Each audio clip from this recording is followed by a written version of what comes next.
बिस्मिल्लाहिर्रहमानिर्रहीम। अस्सलाम वालेकुम डियर स्टूडेंट्स। तो आज हम अपना क्लास 12 का फिजिक्स का जो हमारा टॉपिक है 12.4 उसे हम स्टडी करेंगे, एप्लीकेशन ऑफ इलेक्ट्रोस्टैटिक्स।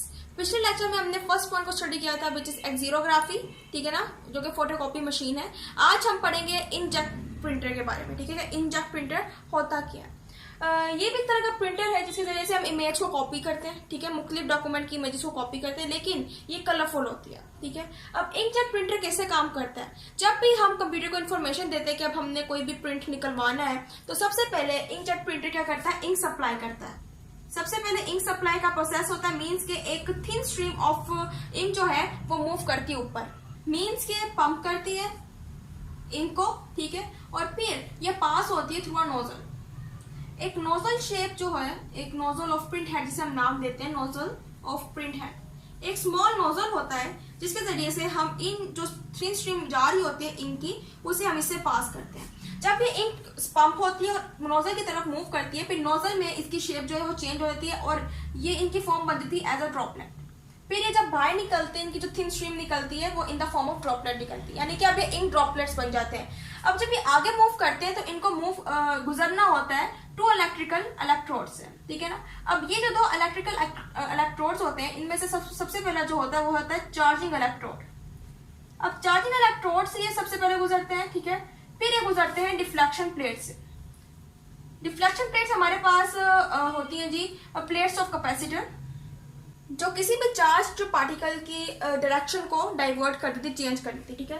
तो सबसे पहले ये इस नोजल में से इंक ड्रॉपलेट्स निकलते हैं और फिर ये ड्रॉपलेट्स की फॉर्म में आगे मूव करना शुरू कर देते हैं। सबसे पहले ये चार्जिंग इलेक्ट्रोड में से गुजरते हैं। अब चार्जिंग इलेक्ट्रोड में ये प्रोसेस होता है कि जो भी ड्रॉपलेट इन चार्जिंग इलेक्ट्रोड में से गुजर रहे होते हैं, जिस इंक ड्रॉपलेट की हमें जरूरत नहीं होती, यानी कि वो इंक ड्रॉपलेट जो कि हमने पेज पर स्ट्राइक नहीं करवाना है, हमें जिसकी पेज पर जरूरत नहीं है, उसको चार्जिंग इलेक्ट्रोड क्या है? कैप्चर कर लेता है। यानी कि वो इंक ड्रॉपलेट जिसकी हमें जरूरत नहीं होती है पेपर पर, वो इंक ड्रॉपलेट को कैप्चर करता है चार्जिंग इलेक्ट्रोड और उस पर आ जाता है चार्ज, ठीक है।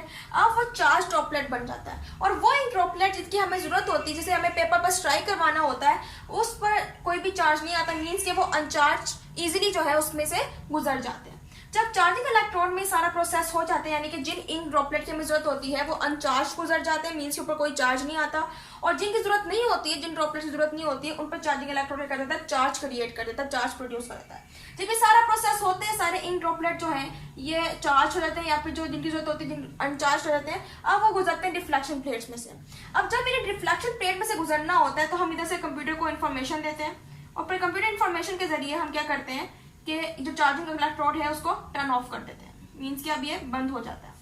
फिर ये तमाम के तमाम ड्रॉपलेट्स जिनके ऊपर चार्ज आया हुआ है या फिर जो अनचार्ज है, अब वो गुजरेंगे डिफ्लेक्शन प्लेट में से। सामने हमारे पास इधर पड़ा होता है जी पेपर, ये हमारे पास होता है पेपर जिसके ऊपर इंक ने आकर स्ट्राइक करना होता है। अब वो ड्रॉपलेट्स जिनकी हमें जरूरत होगी, मीन्स के जो कि अनचार्ज होंगे, वो जाके स्ट्राइक करेंगे ऑन द पेपर, ठीक है।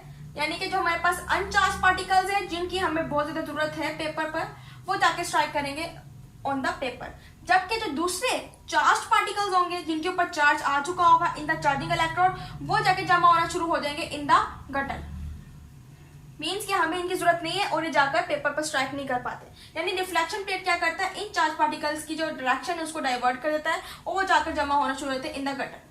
जबकि जिनकी हमें जरूरत होती है, जो कि अनचार्ज पार्टिकल्स होते हैं, अनचार्ज ड्रॉपलेट्स होते हैं, वो जाके स्ट्राइक करते हैं ऑन द पेपर और फिर हमारे पास जो पेपर है वो प्रिंट होकर आ जाता है, ठीक है ना।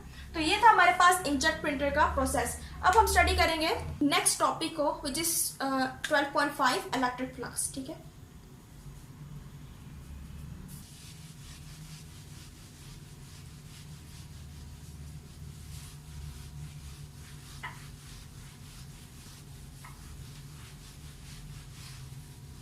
अब हमारा टॉपिक है 12.5 विच इज इलेक्ट्रिक फ्लक्स।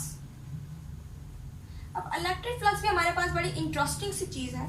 इसके अंदर हम बोलते हैं कि हम कोई भी एलिमेंट ऑफ एरिया लेते हैं, मीन्स क्या कोई भी एरिया है, ठीक है ना, एरिया, उसका हम जब एलिमेंट लेते हैं, एक स्पेसिफिक एलिमेंट, ठीक है ना, उसके अंदर से जब electric field of lines pass होती हैं, ठीक है ना, फील्ड ऑफ फोर्स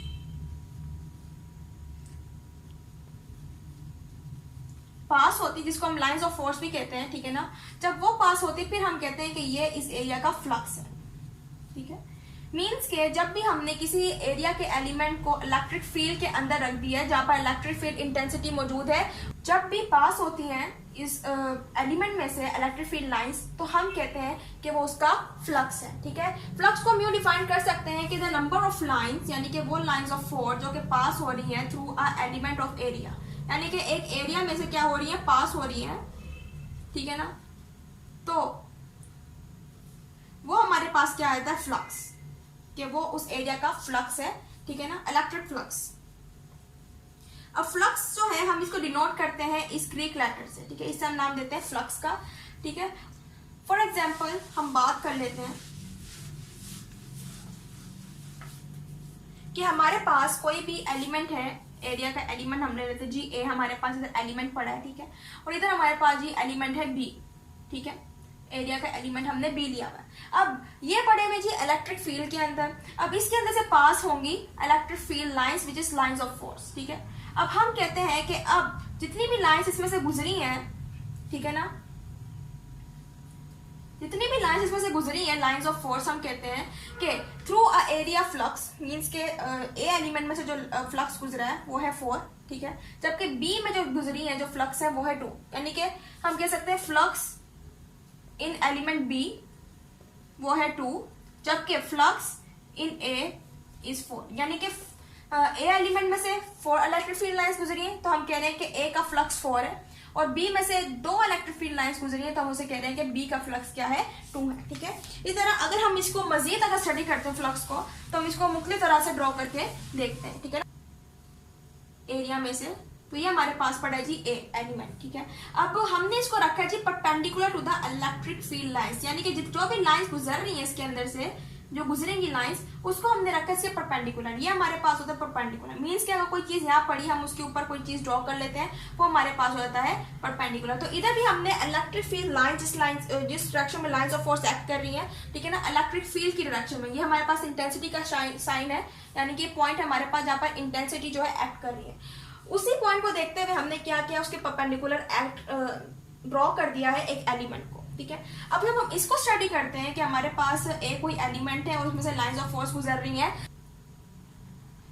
तो इस केस में हम इसका इलेक्ट्रिक फ्लक्स निकाल सकते हैं कि हमारे पास इस केस में इलेक्ट्रिक फ्लक्स क्या निकल रहा है कि हमारे पास ई कोई भी इंटेंसिटी है, ठीक है, जिसके अंदर एलिमेंट ए पड़ा हुआ है और वो एलिमेंट ए क्या है, परपेंडिकुलर है इसके।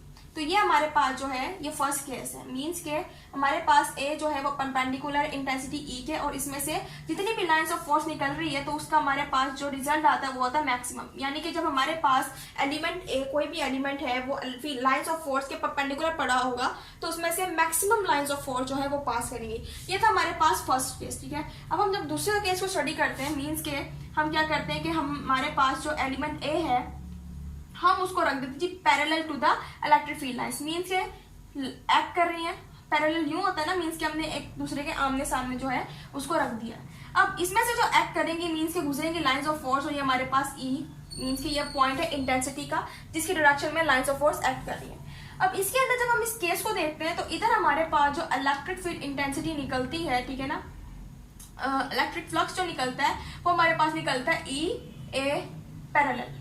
ठीक है, तो इधर हमें पता चल रहा है कि ए जो है वो parallel to the electric field intensity, यानी कि जिस डायरेक्शन में इलेक्ट्रिक फील्ड इंटेंसिटी एक्ट कर रही है उसके पैरेलल जो है हमने एलिमेंट रखा है। ठीक है, और इस केस में हम जो रिजल्ट निकालते हैं वो निकालते हैं 0, मींस के अगर हम इन दोनों को पैरेलल रखते हैं, ए एलिमेंट को पैरेलल रखते हैं टू द इंटेंसिटी ई, तो हमारे पास रिजल्ट 0 आता है, मींस के मिनिमम लाइंस ऑफ फोर्स जो है वो इसमें से गुजरेंगी विच इज अप्रोक्सीमेटली 0। ठीक है, तो ये हमारे पास दूसरा केस था जिसके अंदर पता चला कि जब पैरेलल दोनों रखे जाते हैं तो हमारे पास 0 होता है। फर्स्ट केस में हमने स्टडी किया जब परपेंडिकुलर रखे जाते हैं तो हमारे पास जो है maximum lines of force through element of area गुजरती है।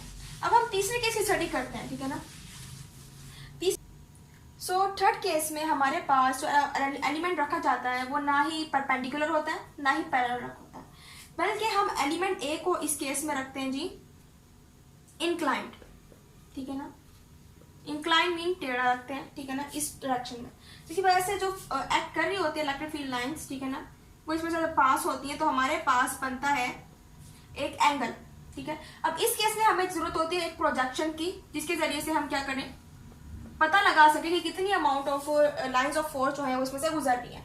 तो जब इलेक्ट्रिक इंटेंसिटी जो है वो एक्ट करती है, ठीक है, तो हमारे पास बनता है, इधर हमारे पास जो फोर्स है वो एक्ट कर रही है, इधर ए जो है वो एक्ट कर रही है इधर ऊपर की तरफ, क्योंकि इंक्लाइंड है, ऊपर की तरफ एक्ट कर रही है। अब हमारे पास जब ई एक्ट करती है तो हमारे पास एक प्रोजेक्शन बनता है थीटा, ठीक है, और इधर भी हमारे पास प्रोजेक्शन बनता है थीटा। इसी बात चलता है कि ए जो है वो एक्ट कर रही है as a A cos theta. तो इससे हमें पता चलता है कि ए जो एक एलिमेंट है उसकी डायरेक्शन जो है वो ए कोस थीटा, मीन्स कि इसमें से इलेक्ट्रिक फील्ड डेंसिटी ए कोस थीटा के जरिए गुजरी, ठीक है। तो हमारे पास इस केस में इलेक्ट्रिक फ्लक्स जो निकलता है वो है ई ए कोस थीटा। अब इधर हमारे पास ए को हम ज्यादातर लेते हैं एज अ वेक्टर, ठीक है ना, कि वो किसी भी एलिमेंट जो है कोई भी एरिया है उसका वेक्टर है, ठीक है, और ई भी हमारे पास इंटेंसिटी है which is also a vector, ठीक है। तो इस केस के अंदर हम क्या कर सकते हैं, इसको जो इलेक्ट्रिक फ्लक्स को फर्दर डिस्क्राइब कर सकते हैं इस तरह से, ई डॉट ए, यानी इसे एज अ वेक्टर जो है हम शो कर सकते हैं। इधर ज्यादातर ई जो है हमारे पास हम उसे as a scalar quantity use कर रहे थे, ठीक है ना, इसलिए हमारे पास जो है ये इसको हम स्केलर प्रोडक्ट कह रहे हैं, ठीक है ना, और ऐसे यूनिट में हम इसको स्टडी करते हैं एज न्यूटन मीटर स्क्वायर पर कॉलम, ठीक है। तो ये था आज का हमारा टॉपिक। उम्मीद है आपको समझ आया होगा। तो इंशाल्लाह अगले लेक्चर में हम मजीद टॉपिक को स्टडी करेंगे। तब तक के लिए अल्लाह हाफिज़।